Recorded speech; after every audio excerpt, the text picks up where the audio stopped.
Good morning. It's still morning just. I started that earlier and it's acrylic, first it's watercolour paper with gesso and a layer of, and then I used acrylic, Payne's grey acrylic with a fairly big brush. I was thinking of just painting the whole thing, and then when I started looking at the daisies I thought I might as well leave gaps where the daisies would be.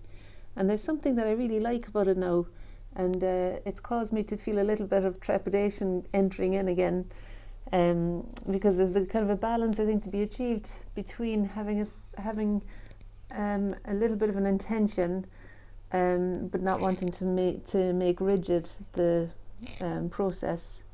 And so I've given myself put a palette of oil paint and some Zestat, because I thought I would like to maybe bring some of that kind of the richness of oil into the brightness of the petals, and maybe a bit of the vase. And also I have acrylic, so I put out my acrylic there, and I've got more paint on the table and more space for mixing.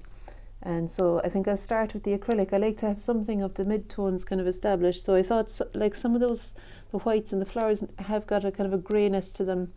And it's only in place in the greyness really that the white or the lighter oil paint can really sing out from that. So my plan now is to just kind of tentatively make some moves. Ooh, when I said tentatively, it didn't sit right there. So boldly make some moves is what I'm going to do. And keep the faith. All right, see you on the other side. I hope you can see what I'm doing okay there. As I'm working, I can check it out anyway. Yeah, maybe bring you a little bit further. Our new living room setup is, I could show you, but it's all messed up now. Well, maybe I'll just turn you around because Maisie is there on the couch. There she is. Did a bit of yoga this morning, so the mat is still out, but normally that couch that's right here is where I am standing now. So I've rearranged the living room again after Lily sorted it. But it's simple enough to put it back again. And I quite like the light being on the window, coming in from the window there. It wasn't quite bright enough when I had the flowers up on the piano. There's more of a contrast between the brightness of the flowers in the background here that's what really appeals to me. Okay, so let's see what happens. And I suppose it's always a good idea for me, I reckon, to be swift, or to have a certain kind of, not quite urgency, but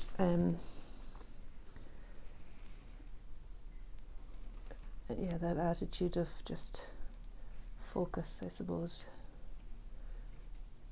which seems to happen more readily when I've got a little bit of a time limit. God, I don't know where to put you there. How about that? Okay, you'll see a bit of everything then maybe. Alright, so what I thought I would start with is a bit of tape to block off the background here. Oh, it's torn. A bit of tape to block off the background where the curtain is extending into the space. Let me just see where I would put that. I think it's about here. I'll keep it as vertical as I can. The idea being that I can make the curtain a little bit lighter, and that's maybe a good place to start. Just to explain the curtain using a big brush. Now, what colour? So it seems to me that it's a bit more colourful than the Payne's grey. There's a bit more colour to it. So I'm using the ultramarine blue to begin with. And it's handy being able to hold the palette up in order to see the colour that I'm making as I'm making it. Actually, this is kind of similar enough too to that, to the colour of the vase there. And I think I will.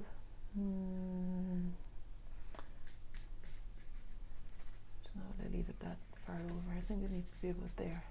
It's not really the colour of the vase. It needed more yellow ochre to be that, really. Well, there we are. It's a bit of a start. I've started doing something. And I'll just loosen that off at the top again. Okay.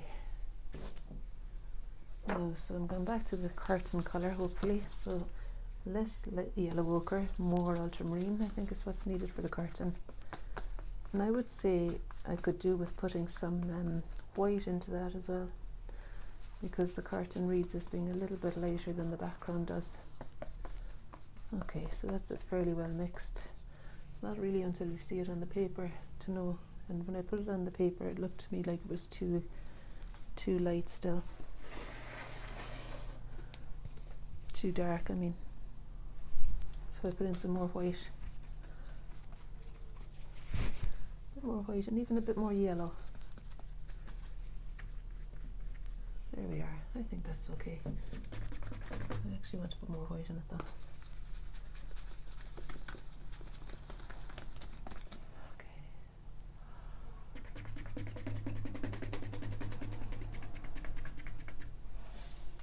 And this is where the other daisy will be. I love that daisy, the one that extends right out into the light and comes down to meet the table and the curtain. And there is actually another vertical of Payne's grey that maybe, let me just see if I could do with a run of dark Payne's grey, rather than labouring over sticking more masking tape up. Just see about making a run that'll vertically go down, and that'll describe the line of the curtain. That's okay. Right, so yeah. And the next step here now I think would be to take this off and continue painting the daisy. Continue painting the daisy in the position here. I needed to lift it up a little bit because it's higher up that one. But I've got it. And I actually even need to lift off a little bit of this still here, because the daisy is really reading to me as being about as high as that there. So I'll go up a little bit into that. And now I'm just going to use the white acrylic with a little bit of yellow ochre in it. Yellow ochre and the ultramarine blue gave me a colour that was a little bit like the grey of the daisy petals. Okay. Right, so it's too like the curtain now. Of course it's like the curtain because it's exactly the colour that I used for the curtain. So I put more yellow ochre into it. Seems to be more yellowy tone. Yeah, and I mean I could even just do a general shadow shape here, feeling like I can hone it a bit more once I once I bring in the oil paint. And there's a few dark petals going out that way too. It's funny, working on that side is a bit tricky because it's so far from what I'm seeing. I have to go across this band of the painting in order to see. Okay, there we are. And now I'm going to continue with that colour to find a few of the daisy petals. I think I do need to be swift here because I don't want to diminish all of the, I don't want to take away all the petals, all the wiped away shapes. So I'm going back to the Payne's grey as a way of finding the shape between these flowers here. Just the general shape. I've got my eyes half closed. I don't want to get into particulars here. I want to capture the character of that flower turning down kind of an arc away from us, and so that's roughly where the top of it is, and the bottom of it is about here, so that's okay.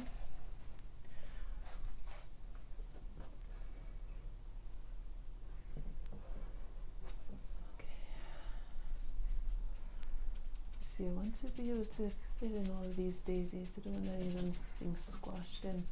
I like the diagonal sweep from top to bottom there. And this one will probably come down a little bit lower in relation to the jug, to the vase.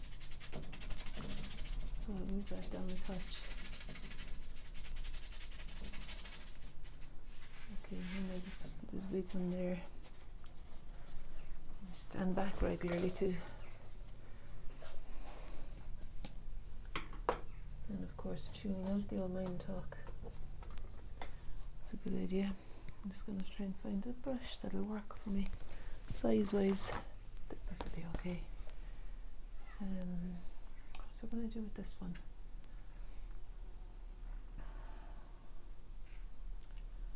So there's this flower here, and the bigger flower there, and then these two smaller ones here. I'm just going to put some white into that one, so that I know where it is. Yeah, that'll do there. And then the other one extends up here. And then there's the big shiny sunshiny one.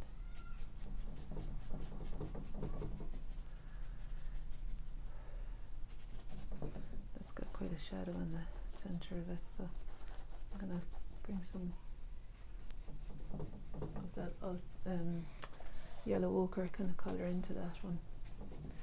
I mean, I suppose the thing is, I liked the kind of magic that happened early on when I just quickly did the sketch. I thought sometimes there's magic that's there. Oh, I hope you could hear me all right. And that's fine, like, you know, that magic is fine if you choose to keep and, you know, and just stop there, that's fine. But I think going ahead with the painting, there needs to be the willingness to risk losing some of that in order to find something more. And, you know, and the process of being curious means that we're willing to be fresh, to look freshly, and not to try and carefully hold on to, we don't want to hold on to anything too firmly here. So it may be that there are some things that I'm fond of that I'm losing, but it seems more important to be true to the forward momentum than to stall and stop and try and get myself to retain things. You know, I did it once, I can do it again. So if there's another day when I want to keep with just that, I can just do a quick sketch where it is only the acrylic Payne's grey and it's a sketch. But my intention here is to move forward a bit further with this. So I'm making the vase with a bit of burnt sienna putting a bit of burnt sienna into the ultramarine blue now. I don't know if you can see that.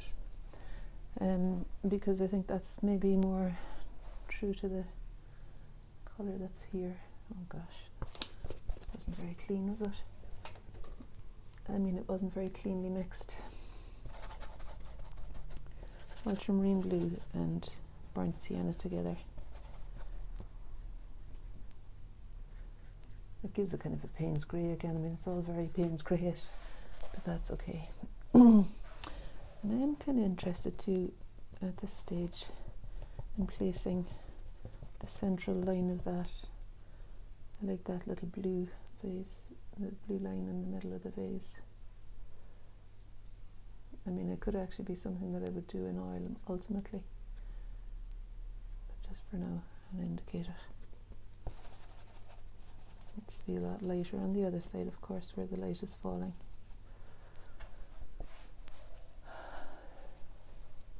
You know, having said all of that about being willing to lose it and everything, I am going to move on to using the oil paint fairly soon, because there is something in the immediacy that really does appeal to me, and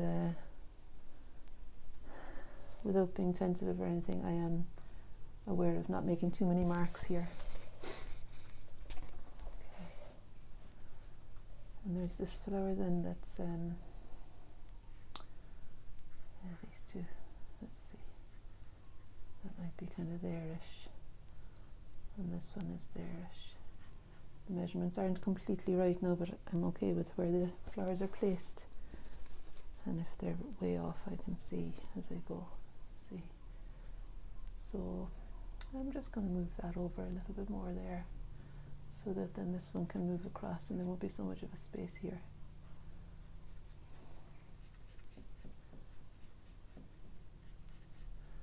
And I mean, it's coming down in a different spot. Yeah, I suppose I could move the vase a touch if I need to. Maybe I won't need to. It'd be good if I didn't have to do that. And I'm I'm the composer here, aren't I? So I've got that agency to decide yes or no to things. Now, where would the centre of that flower be? There-ish.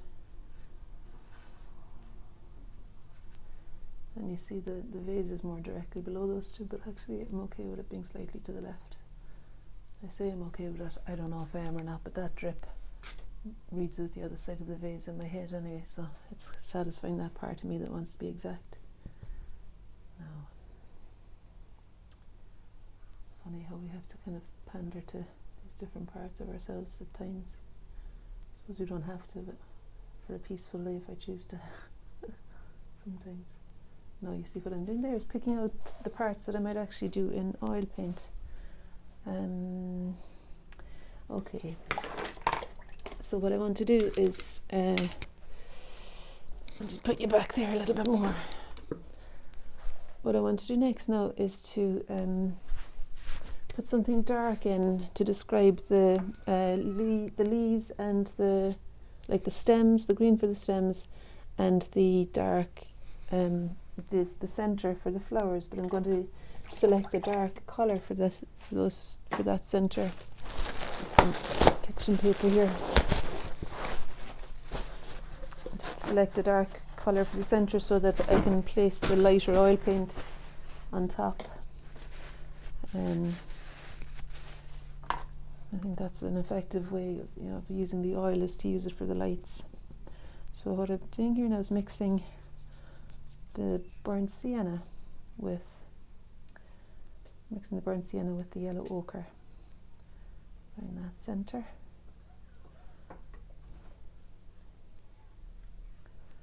It's even probably a bit darker than that actually. So I'll just put a touch of the hooker's green in as well. And then there's the centre of that one that's going up the way. Maybe I'll put it here. I'm kind of pulling the flowers that way a touch as I paint the centres. And then there's no centre in that one. This one's got a dark, maybe just on one side. And this one's very bright, but I'm still going to give it some value just now. And of course I can just barely see the centre of that one over there. Not sure what to do about the tabletop. I think I'm not going to put in those flowers. I want to put in the shadow that's a different colour though from any of the other shadows, so I'm going to use some Jenkins green in the shadows there, the cast shadow. Yeah, maybe a bit of Payne's grey so that it's not calling attention to itself too much. That's alright. Okay, now green stems. So with my eyes half closed, I'm going to work to follow the stem that's there, see where that would be located. Of course, I kind of want it to be to err on the side of being lower so that it creates a dynamic diagonal kind of from this one. And this one, the stem is about here. As it drops down and comes into the vase. And that stem has been excavated out already. And then there's this one.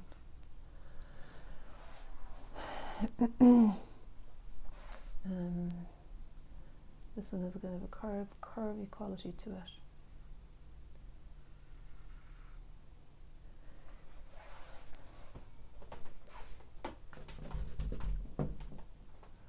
Yeah, I'm slightly wondering still whether to move that vase or not, like, because it's not actually sitting.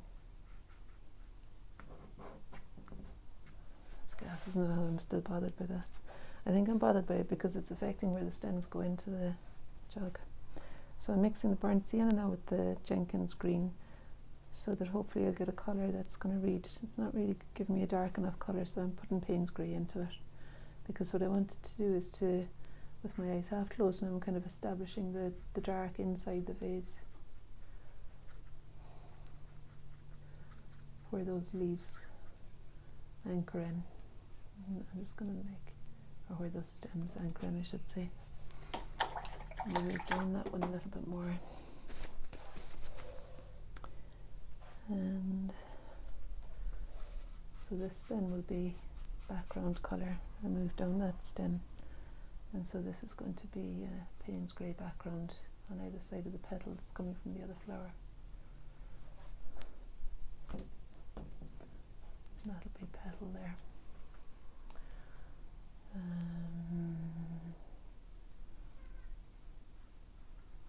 You know I'm going to end up moving that vase, don't you?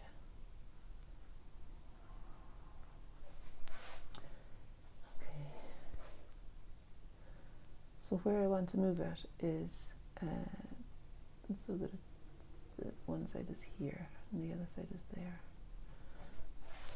I'm still going to hold off until I absolutely have to. Let me see, because I may not have to move it. If I could only let be, sometimes with things I wonder what would happen, you know.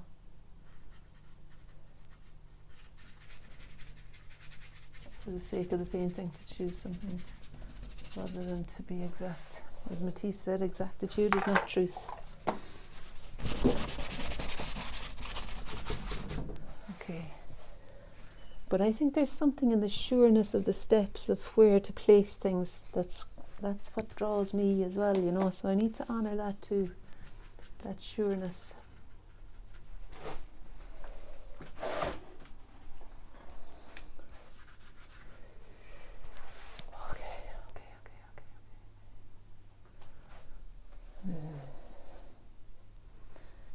The sureness and the unknown.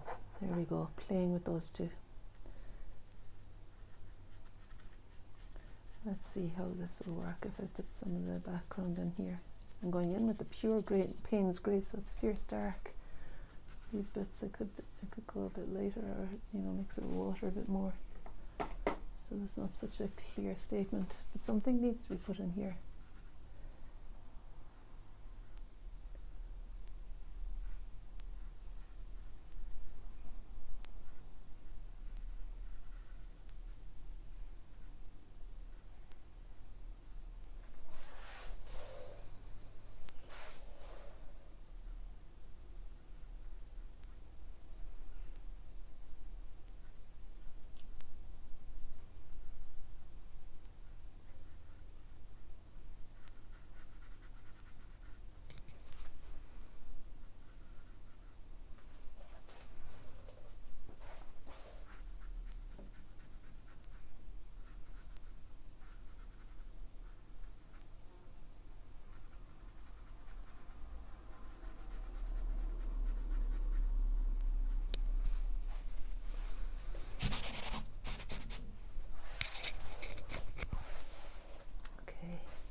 Now, what about, I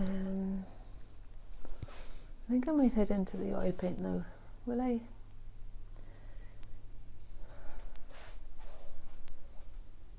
Yeah, dear God, I think I'm going to have to do that. And it's not through being bullied into it, it's because I feel like my way of finding my way through the painting is to have the anchor of the vase clear, and to find the position of that, and I just need to go with that, you know. Otherwise I feel a little bit like it's all a bit round-shouldered and not firmly placed.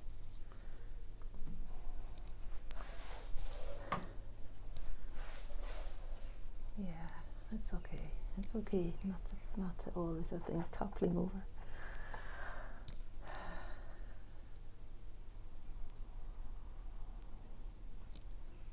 Okay.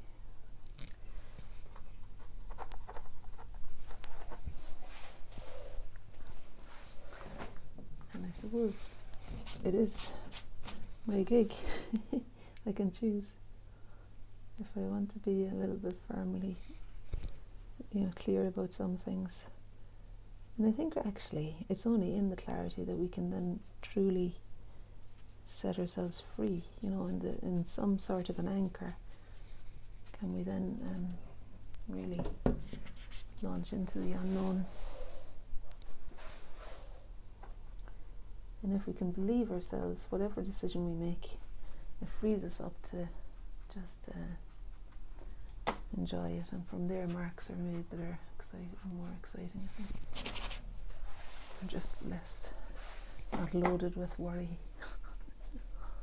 I'm trying to figure out now whether the background there is darker or lighter than the vase, and if I even need to have a dividing, because it isn't really clearly darker or lighter. I'm just letting it be like that. That's fine, yeah. Okay. And we've got our shadow still.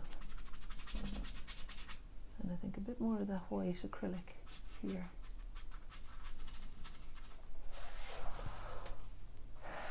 And the thing to me that discerns the vase from the background fully is that little bit of blue.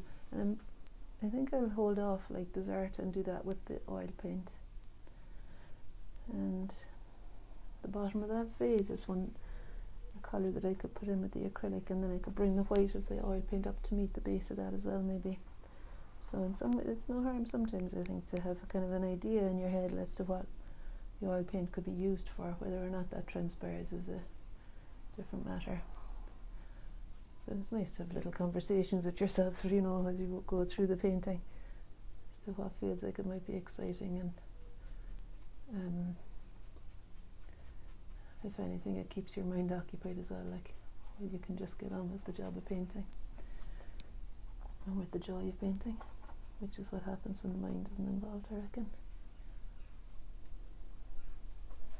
All right, now. Either I do more greens with the acrylic, or I leave them for the oil as well. And a bit more explaining of the petals. No, just a couple of darks, maybe. There. So the girls stayed with Hope last night in Edinburgh. Erin and Lily went in and stayed with their older sister. And do you know what I keep forgetting to do is to say my name is Anya Devine, and have a look at the links below. Now that workshops are coming back into place again, I've got a 5-day summer school that I'm really excited about. There'll be this carry-on, there'll be watercolour portraits, and there'll be a figure in the gardens. So there's 5 days, 2 days this, 2 days watercolour portraits, and 1 day with a figure, maybe my daughter dressed as a dancer in the gardens at Kinsey. We'll be under a marquee and taking precautions. It's in August, 24th of August, for a week. 5 days. All right. There's the publicity over. But seriously, you can tell the joy I get from this carry-on, and it's actually multiplied when there's a crowd of us at it. So consider it. Now, yeah.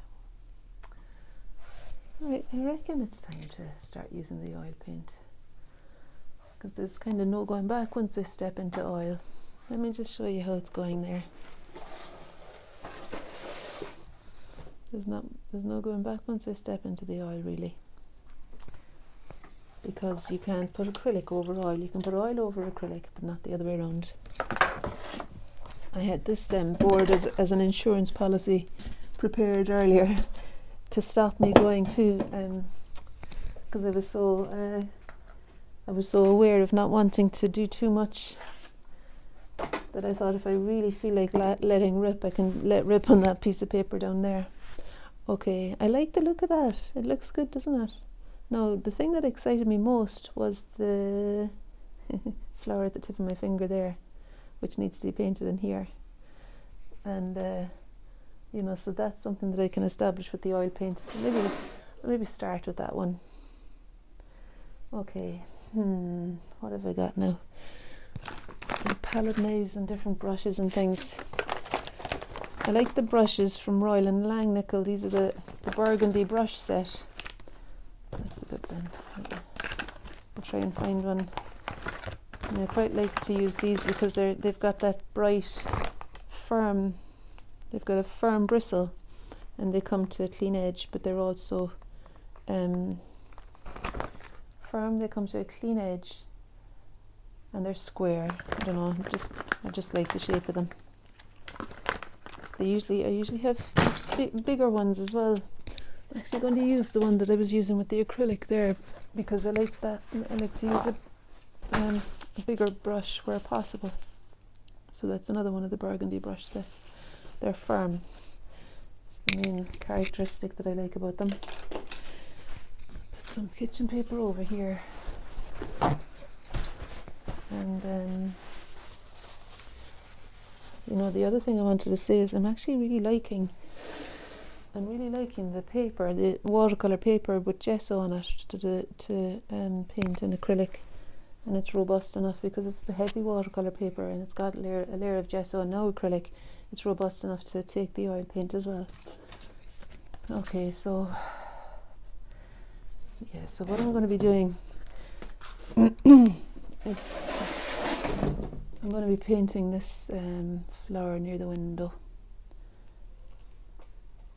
And you won't be able to see the flower, but I want you to be able to see the painting as I'm doing it. Here. Yeah. We'll see how that goes. Alright. So probably the first thing I would do there is to make up a kind of a paint spray mix myself with the oil paint.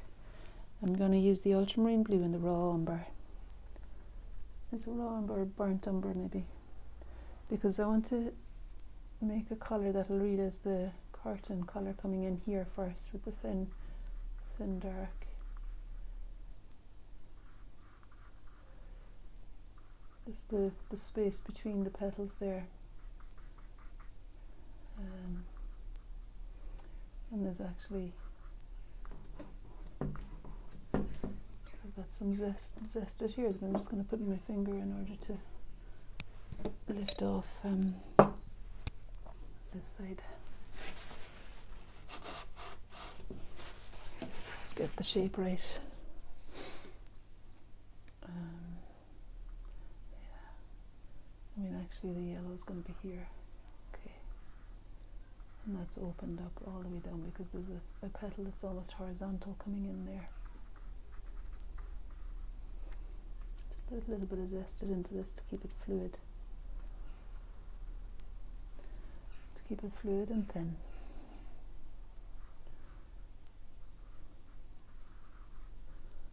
Okay, so just finding these petals where they meet the grey curtain,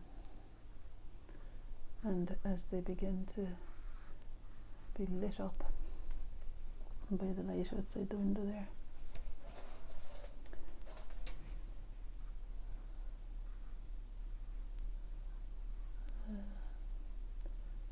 Yeah, so that's going to be there.